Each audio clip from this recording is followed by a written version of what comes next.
Hey everybody, got an update to that P0442 problem I've been having with the 2005 Silverado. After I changed out all those components, a little while after that, light came back on. So what I did, I went on Rock Auto for $7. Got a new fuel cap. As soon as I put the cap on, I didn't have to reset the codes or anything. The light went out. So no check engine light. You see no check engine light on the dash. And if you go into, I've got the blue driver app here.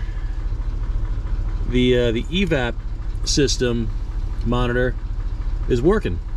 So everything is finally good. So sometimes the best solution is the simplest. That's not to say that those components weren't bad, because if you remember, we did test them and they weren't working, so they had to be replaced anyway. But the cap was bad also, apparently. So before you go ahead and start tearing into everything, spend the $7. Get a new cap. That might be your problem the whole time.